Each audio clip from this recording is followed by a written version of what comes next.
Konghe Pachoy.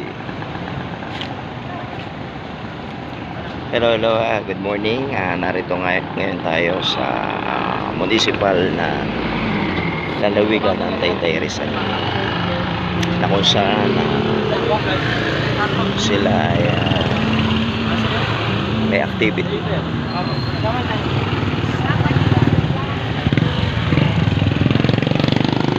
Meron silang activity na sinasagawa.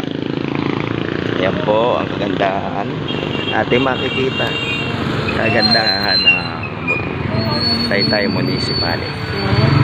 Ito yung front nandoon. Ito yung side. Yan. Then ito yung kalsada. Yan. Okay, once again, thank you for watching Arma Mapulaan TV here. Good morning.